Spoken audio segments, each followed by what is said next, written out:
What if everything you were taught is outdated? The grand facades of Victorian mansions concealed a harsh system of control and strict rules. Behind the beautiful facade of balls and formal dinners lay a real, invisible world of servants. These people were often forbidden from even coming into view of their wealthy employers without a direct order. To allow them to move about unnoticed, architects specifically designed narrow, dark staircases and hidden passageways within the walls. The luxurious life of the aristocracy was sustained by the silent labor of thousands of people whose lives were strictly regulated. The workday for maids and footmen began long before dawn and ended late at night. The slightest mistake resulted in a monetary fine or immediate dismissal without a letter of recommendation. Finding a new job without a good recommendation was practically impossible in those days. Watch the video to the end, and you'll learn how a simple broken plate could ruin a person's life forever.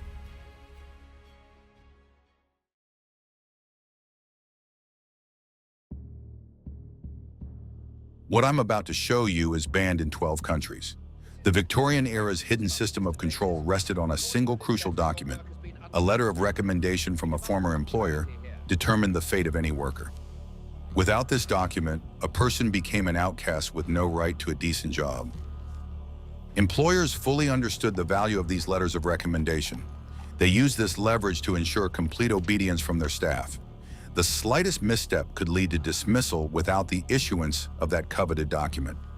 The employee would find themselves on the street with no chance of finding employment in another respectable household. Losing one's references meant de facto social death. Yesterday's respected butler or maid instantly lost their status. They had to seek out the hardest work in factories or at the port. Returning to their profession was impossible, even with vast experience. Wealthy families often exchanged information about employees who had committed offenses. Secret lists of undesirable people circulated among the estates. Being placed on such a list guaranteed refusal of employment throughout the country. The system worked flawlessly and left no room for error. Servants lived in constant fear of making even the slightest mistake. A perfectly ironed shirt and a floor polished to a shine became a matter of survival. People endured unfair treatment for years to preserve their reputation.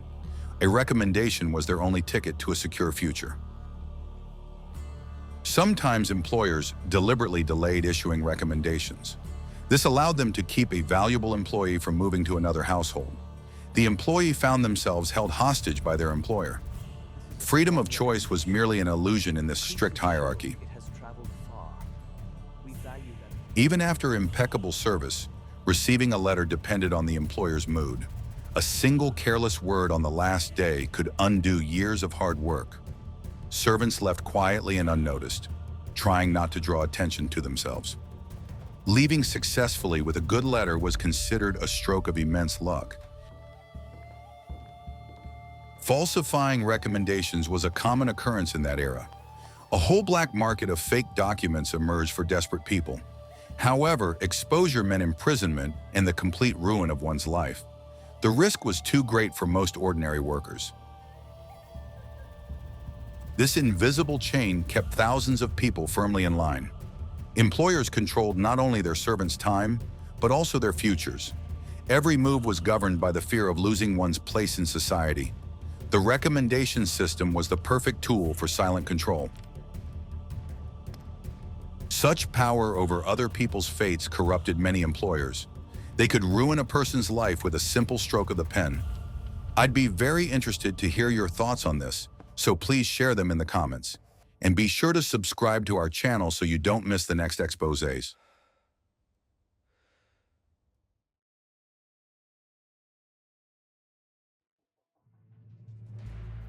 A secret passed down from generation to generation lies hidden in the account books of Victorian estates. Servants' salaries on paper often differed from actual pay. A strict system of fines methodically emptied workers' pockets. Every broken saucer or spilled drop of tea had a specific price. House managers kept special logs of misdeeds. Every minor mistake by the staff was meticulously recorded in these books. At the end of the month, the total fines were deducted from their already meager wages. Sometimes a worker could be left with practically no money after a month of hard labor. Fines were imposed for overusing coal or candles in the servants' quarters. Resource conservation reached absurd levels and was strictly enforced. People sat in the dark and cold, fearing they would lose their hard-earned money.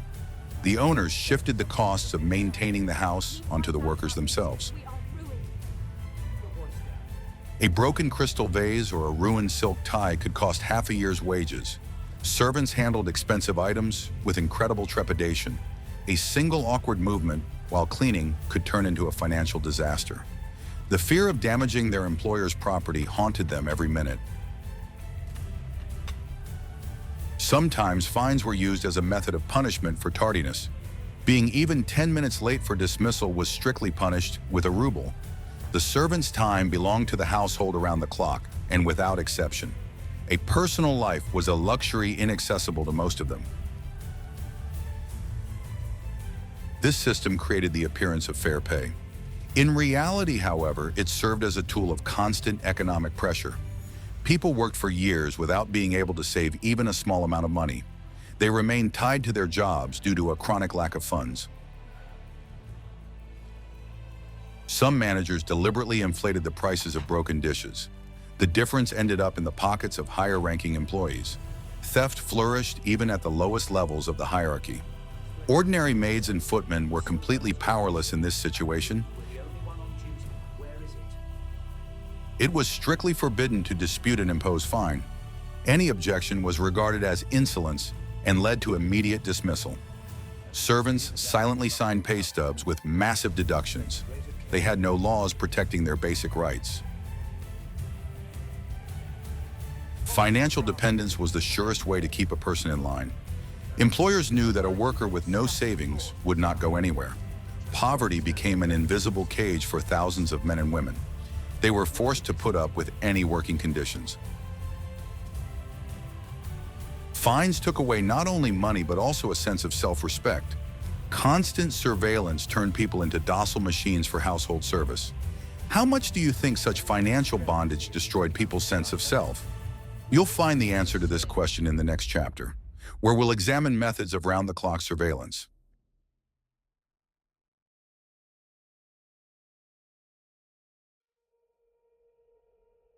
What you have never seen took place behind the tightly closed doors of luxurious mansions.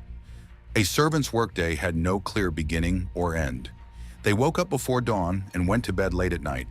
For a long time, the concept of a day off simply did not exist in this environment. For many, the only free time was a short morning church service on Sundays. But not everyone was allowed to go, and even then, only in turns. The morning began with hard physical labor long before the masters woke up.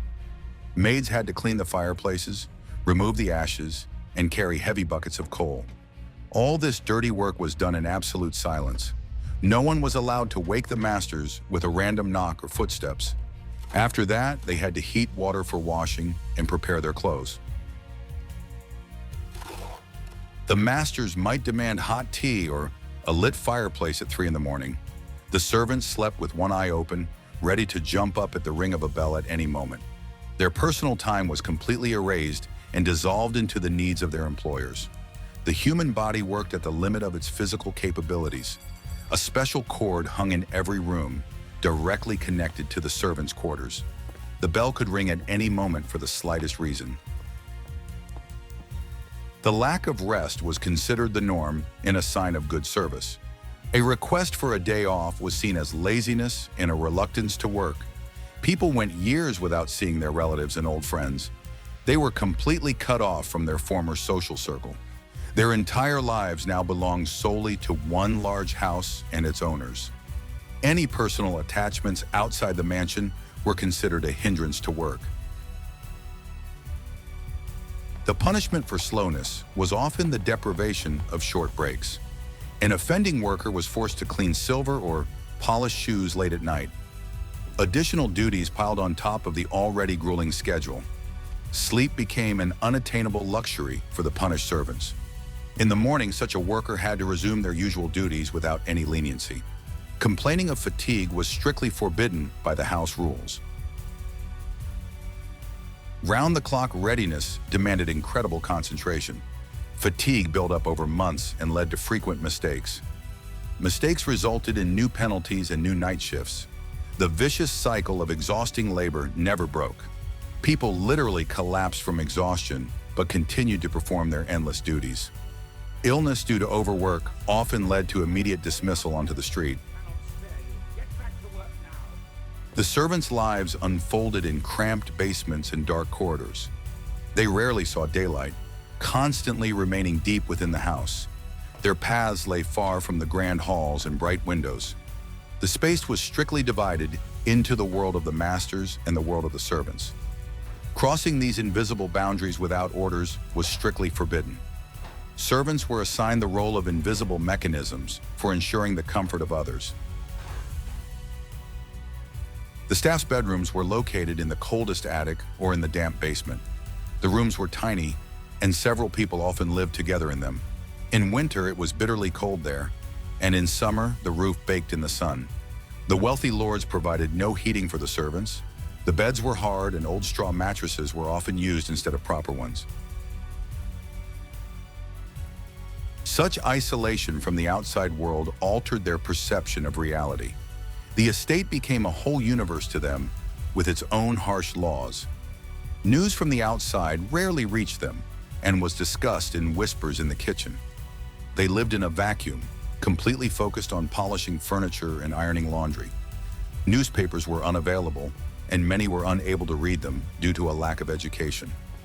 Their world shrunk to the size of the master's dining room and the back staircase. Working without days off drained people's morale. They had no time left for reading, hobbies, or even simple walks. Every new day was an exact replica of the previous marathon of routine tasks. The monotony and drudgery of the work broke their will to resist. Leaving such a job was difficult because of the fear of being left with no food and no roof over one's head. Social safety nets simply did not exist in those days. Servants turned into silent shadows gliding through the corridors. Their task was to ensure comfort while remaining invisible.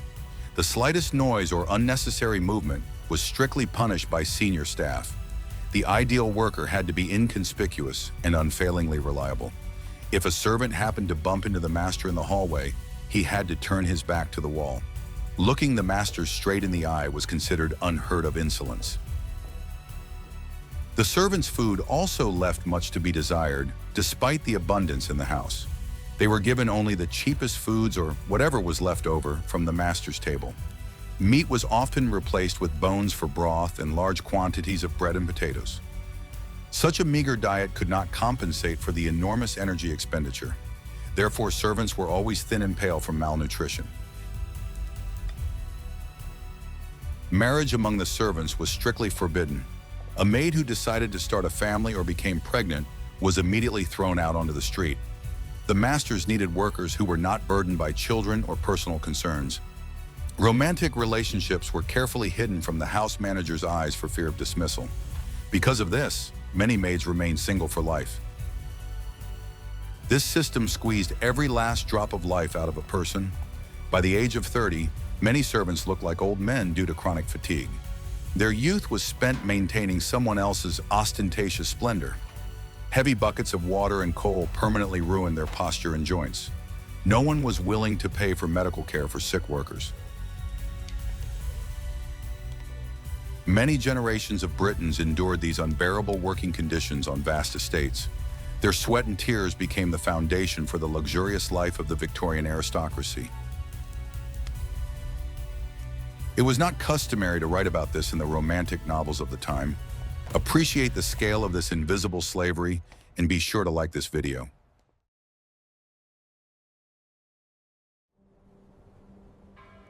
The hidden truth that everyone keeps quiet about lies in the methods of psychological control. In a Victorian home, servants were under constant surveillance. House managers and housekeepers moved silently along the back stairs. The fear of a sudden inspection kept the staff under immense tension. Any speck of dust could be grounds for a serious reprimand. The employees felt someone's gaze on their backs every second. There was absolutely no personal space, even in the tiny break rooms. The The housekeeper had spare keys to absolutely every door in the servants' quarters. She could walk into the maids' rooms in the middle of the night for a surprise inspection. The employers encouraged informants among the staff themselves. Servants watched each other, fearing they might be the ones to fall out of favor.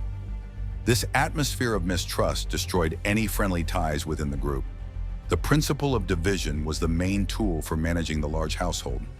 Anyone who ratted out a colleague could count on small favors or praise. Honesty within the group became a luxury too dangerous to afford. The hierarchy among the servants themselves was incredibly rigid and cruel. The butler and the housekeeper wielded virtually absolute power over the junior staff. They could bully newcomers with impunity, currying favor with the Lord. Junior cooks and dishwashers were at the very bottom of this food chain. There was simply no one to protect them from the whims of their superiors. Suspicions of theft were the most terrifying lever of pressure. A servant could be accused of stealing a silver spoon without a shred of evidence. A single suspicion from the master was enough for dismissal. It was absolutely impossible to defend oneself against influential people. The police always sided with the wealthy aristocrat without asking any questions.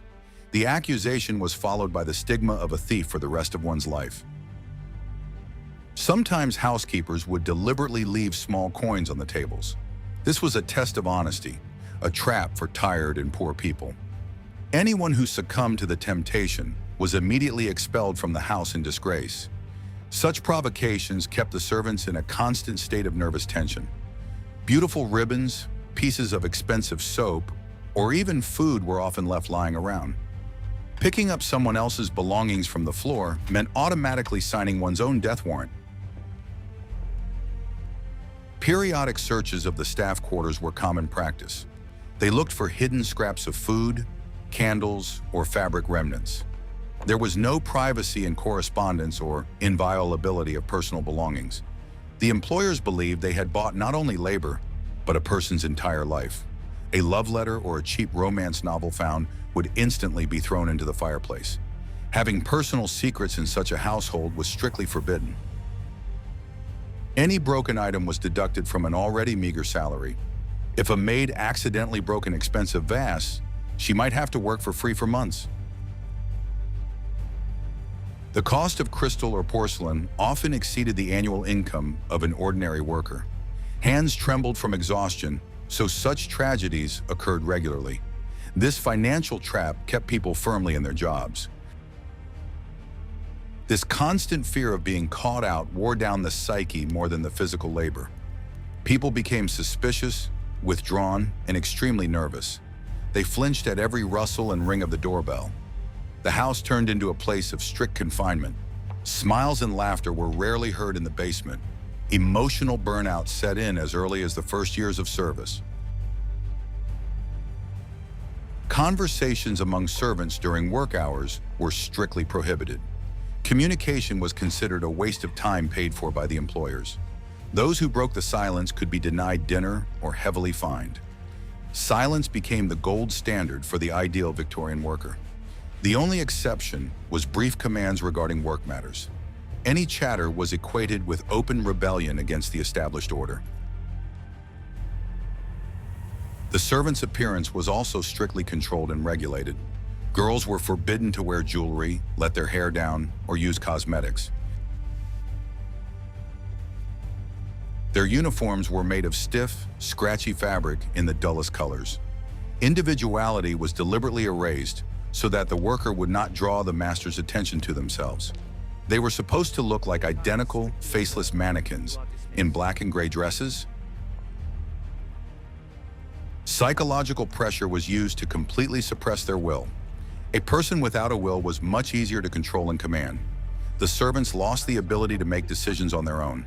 They turned into obedient tools in the hands of others. Deviating even slightly from instructions was considered a crime. Initiative in such households was punished in the most severe manner. Strict rules even dictated how a servant was to breathe or stand. It was forbidden to cough, sneeze, or sniffle in the presence of the nobility. Sick workers had to swallow their tears and suppress coughing fits with all their might. They could be fired for showing weakness or feeling unwell in front of guests. The health of the servants meant nothing compared to the comfort of their masters. You must tell me who it was. It was Lord Ashworth. Quitting such a job of one's own accord was nearly impossible. Without a letter of recommendation from a former employer, finding a new position was out of the question. And employers were very reluctant to give good references to those who left on their own. They took it as a personal insult and a betrayal of their generosity. That is why many endured this abuse for decades until they dropped dead. The fear of losing one's job and reputation forced people to endure any humiliation. Human dignity was methodically destroyed day after day. Are you willing to endure such treatment for a piece of bread? In the next chapter, you will learn exactly how the employers controlled even the portions of that very bread.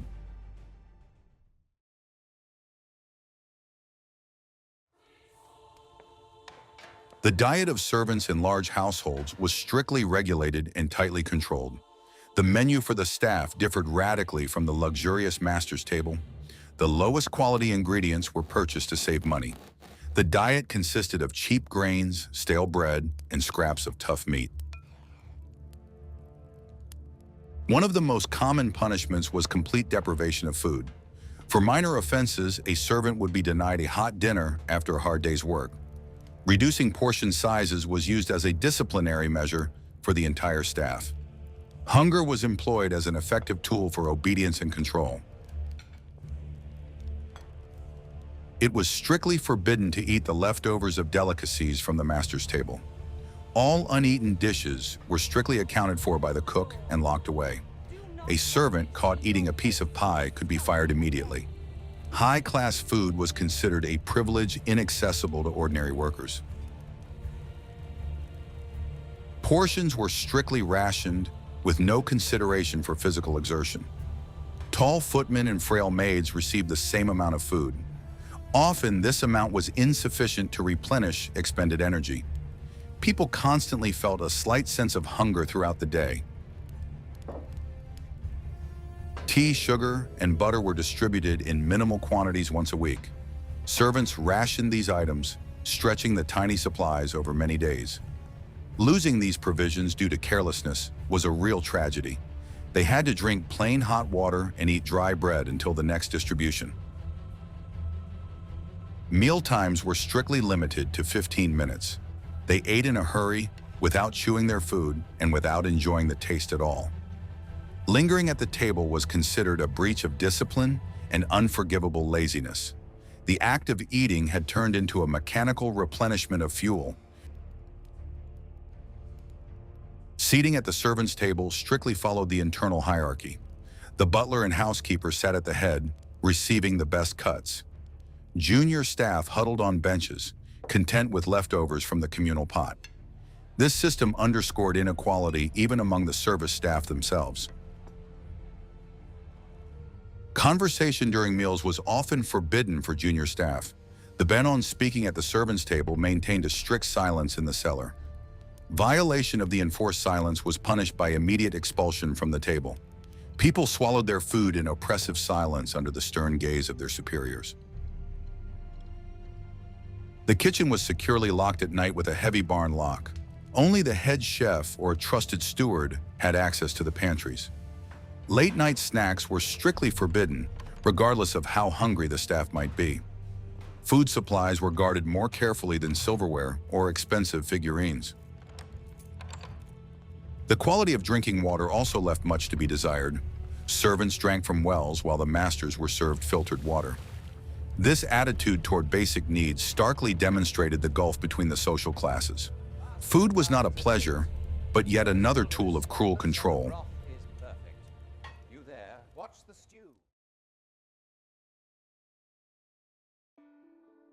An experiment that did not go according to plan often led to public punishment. Humiliation in front of other servants was used as a powerful disciplinary measure. The offender was placed in the center of the hall to receive a stern reprimand. Colleagues were required to watch this process in silence. The goal of this theatrical performance was to completely destroy the employee's authority. The person who had slipped up lost respect and became the object of ridicule.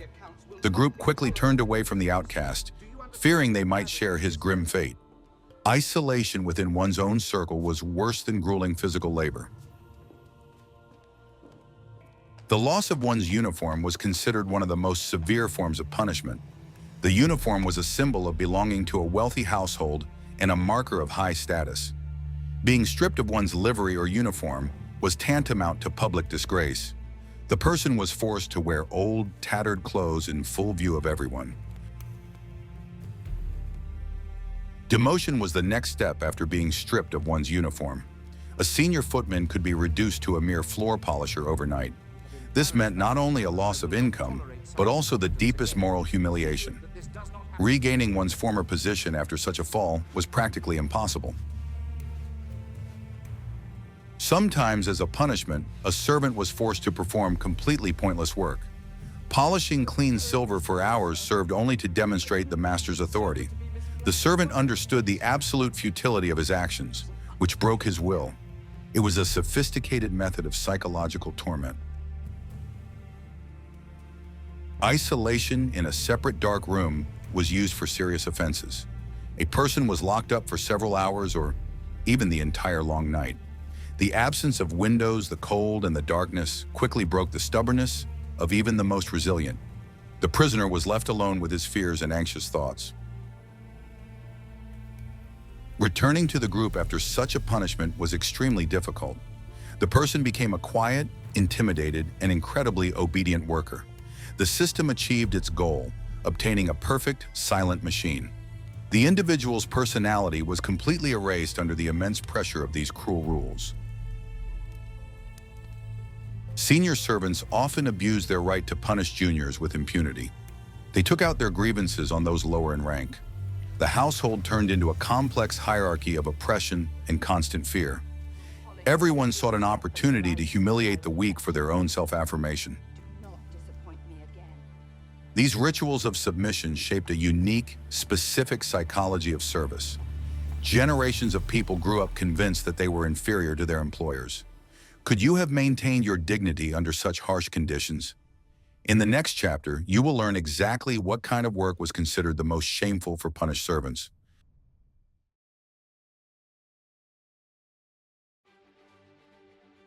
Being assigned to menial labor was the worst-case scenario for a servant. This work was hidden in the darkest corners of the vast Victorian estate. It demanded immense physical effort and quickly ruined one's health. Those who had incurred the displeasure of the steward or the wealthy masters were sent there. Cleaning ash from dozens of fireplaces was considered incredibly back-breaking labor. The acrid dust clogged the lungs, settled in the hair, and ate deep into the skin. The work had to be completed before dawn, leaving not a speck of dust on the carpets. Punished maids carried heavy buckets up steep, black staircases. Maintaining drains and sewer pipes also fell on the shoulders of those who had misbehaved. Cleaning out cesspools was the dirtiest and most repulsive task. People worked for hours in conditions of unbearable stench and constant dampness. Washing off the grime after such shifts with ice-cold water was extremely difficult. Cleaning the huge kitchen stoves of ingrained grease and soot took a long time. Stiff brushes and caustic detergents scrubbed the skin on their hands down to the bone. It was monotonous, hard, and a completely thankless, dirty job. The results of this work vanished after the very first preparation of a large dinner. Washing heavy rugs and thick curtains required real manpower. Punished footmen were forced to beat the dust out of them in the backyard in any weather. The wet fabrics weighed tens of kilograms, tearing at the workers' arms and backs. The work of a laundress was synonymous with exhaustion and endless, grueling fatigue. Polishing copper cookware in the basement kitchens quickly drove one to despair. Huge pots and pans demanded a perfect, mirror-like shine on their surfaces. Special cleaning pastes left dark, ingrained stains on the fingertips. This task was often used as a long punishment for talking too much or being late. Working outdoors in pouring rain or bitter cold was also used as a form of punishment. Clearing the driveways or the backyard of horse manure was done exclusively by hand. The icy wind pierced the servants' thin work jackets right through. A person would quickly freeze, losing their last ounce of strength after a sleepless night of work. Physical exhaustion from endless drudgery crushed any attempts at rebellion. A person simply had no energy left for the slightest discontent or complaint. Sleep became the only desired goal at the end of such an endless day. Hard labor was the best tool for subduing even the most rebellious workers. The threat of being transferred to these positions constantly hung over every worker. The lackeys in snow-white gloves were terrified of ending up in the filthy coal cellar. This fear compelled them to perform their daily duties flawlessly. The system of intimidation through dirty work functioned flawlessly for many decades.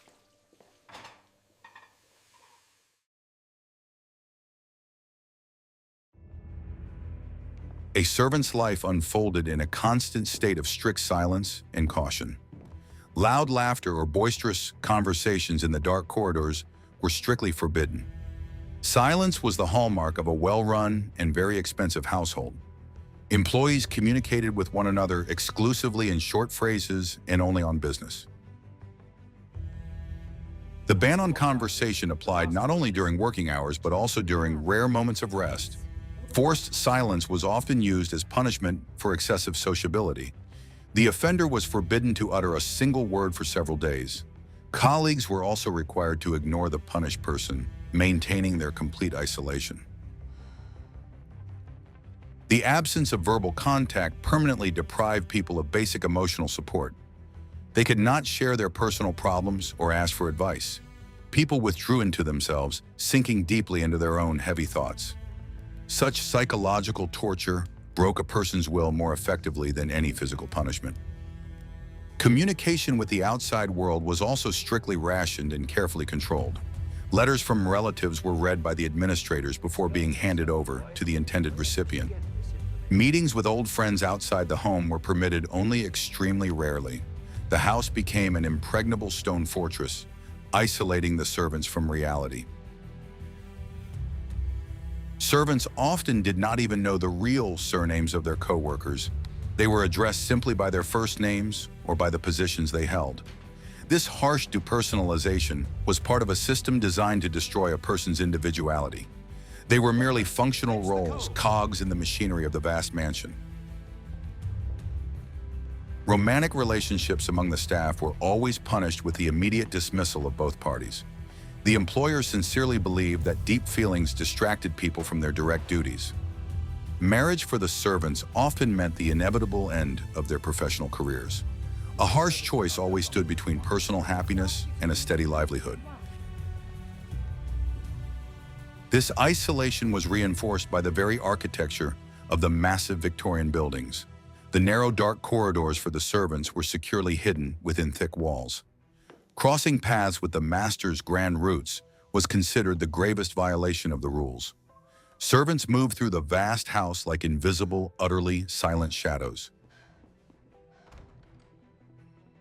This social isolation quickly led to a loss of normal communication skills. When they went out on their rare days off, the servants felt extremely insecure in the city. They had grown unaccustomed to the loud noise of the streets, the bright lights, and casual conversation.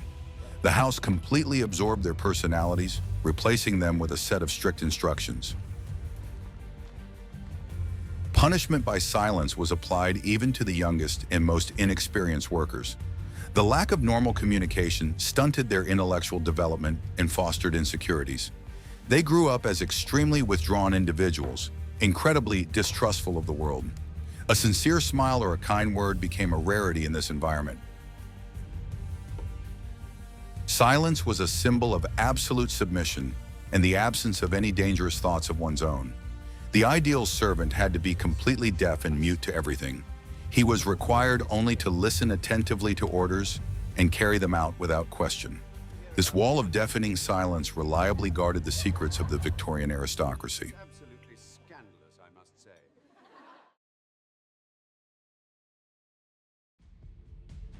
There was one line that, if crossed, meant the inevitable end of a career. Contact with guests in the house was strictly regulated by invisible but strict rules of conduct. Servants were strictly forbidden from speaking to wealthy guests without a direct order. They were to respond only when directly addressed. Even then, their replies had to be as brief and emotionless as possible. Any attempt to strike up casual small talk was punished immediately. Violation of this rule resulted in immediate dismissal without warning. For brief conversations with guests, they were thrown out into the cold street on the spot. The masters were terrified of even the slightest leak of information about their private lives. A talkative servant was considered a direct threat to the reputation of the entire noble family. Gossip in high society could ruin the most advantageous marriages and financial deals. Servants were required to immediately lower their eyes when encountering their employers or guests. Direct eye contact was regarded as incredible audacity and a lack of proper respect. A person was expected to literally fade into the background of expensive wallpaper and massive furniture. Their presence was to be noticeable only through excellent work. If a maid accidentally bumped into a lord in a narrow hallway, she would immediately turn her face toward the wall. The severity of such punishment served as a vivid lesson for the rest of the frightened staff. No one dared to cross this invisible boundary between the different social classes. The fear of starvation was the best deterrent against idle talk. The strict ban on communication underscored the absolute social chasm between people. Servants were not at all perceived by their masters as fully fledged individuals with emotions. They were living, powerless tools, obligated to ensure perfect comfort around the clock. A mere tool has no right to a voice or an independent opinion of its own. The attitude toward them differed little from the attitude toward expensive pieces of furniture. Movement within the house was also part of this strict, invisible boundary. Servants were not allowed to walk up the grand staircases or through the main luxurious doors. For them, architects created a complex network of hidden, narrow passageways and dark corridors. The masters did not wish to see exactly how dirty coal was delivered or how trash was taken out. All the rough underside of the beautiful life was securely hidden behind false walls. A glance, a gesture, or a careless, deep sigh could betray one's true feelings about what was happening. The staff learned to completely control their facial expressions, turning their faces into stone-like, impenetrable masks. Impenetrability became the primary professional quality of any good footman. All personal emotions remained far beyond the threshold of the grand rooms of the enormous mansion. Smiling was permitted only if the master himself deigned to make a joke. Within the household staff itself, there were also impenetrable walls of alienation. Senior servants, such as the butler or housekeeper, ate separately from the junior maids. At the kitchen table, the strictest hierarchy based on rank and position reigned. Speaking to the steward first was just as much of a mistake as speaking to the lord. This internal barrier divided the staff, preventing people from uniting against harsh tyranny. Servants who violated the ban were expelled without the slightest right to correspond with their former colleagues. Their names were forever and mercilessly erased from the history of that particular household. They vanished without a trace into the city slums, swelling the ranks of destitute laborers. The harsh rules were merciless toward those who tried to stand out. The remaining workers were strictly forbidden from even casually mentioning an expelled colleague. Letters from the servants themselves often fell first into the hands of the strict housekeeper. She could easily open an envelope to check the loyalty of her subordinates. The right to privacy was not recognized in principle in a wealthy household. Any contact with the outside world was considered suspicious and potentially dangerous. Therefore, over time, many servants simply stopped writing to their relatives back in the village. Such profound isolation inevitably led to serious psychological trauma and loneliness. For years, people were unable to simply have a heart-to-heart conversation with an equal. They bottled up stress deep inside, unable to vent their pent-up emotions. The price for the beautiful uniforms and a steady supply of food turned out to be incredibly high. The enormous house became a veritable golden cage for them,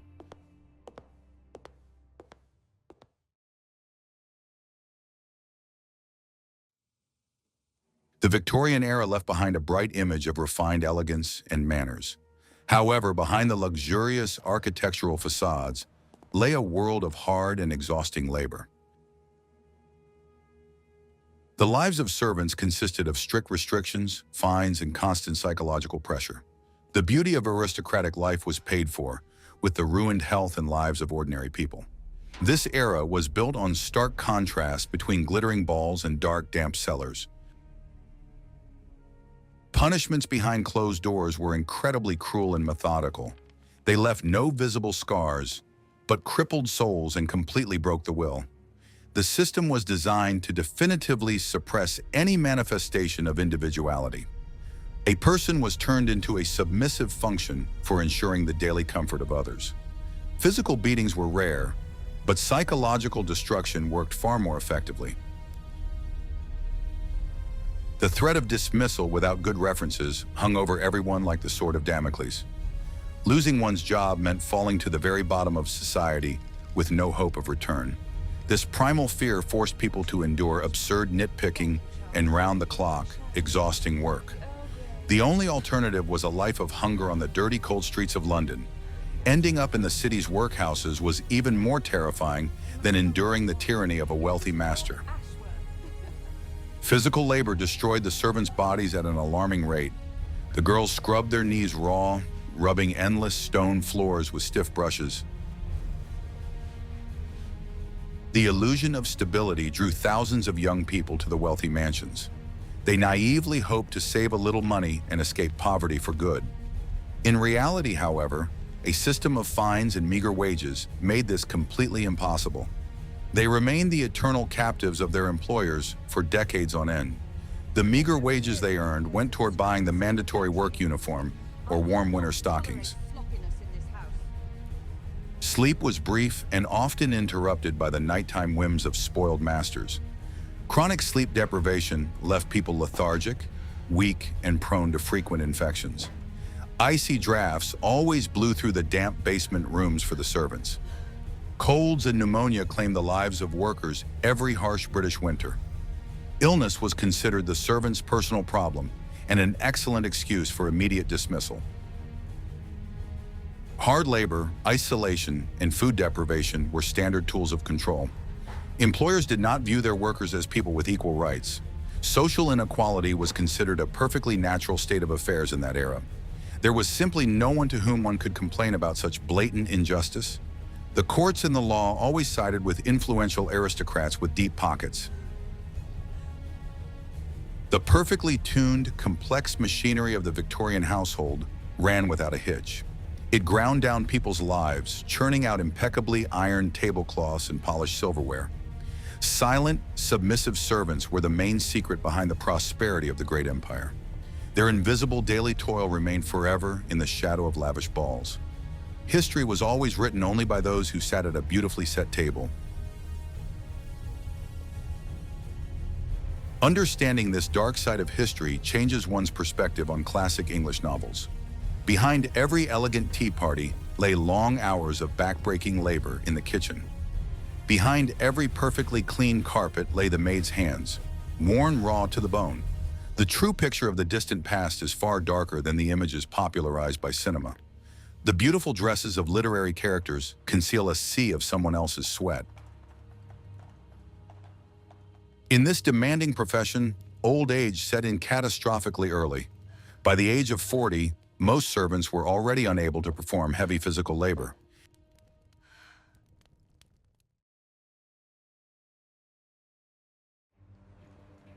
The hidden punishments of Victorian servants is a grim tale of survival within a harsh system. This is a true story about people whose voices were forcibly silenced by the rules of etiquette. Their monotonous labor deserves respect and historical remembrance, free from romantic illusions. Their enforced silence has finally been broken by real facts and archival documents. Let us know in the comments what topics and eras you'd like us to explore in our future videos. Every suggestion helps us create higher quality and more engaging content. We carefully review your requests and use them to develop new material. Don't forget to subscribe to the channel so you don't miss out on our fascinating historical investigations.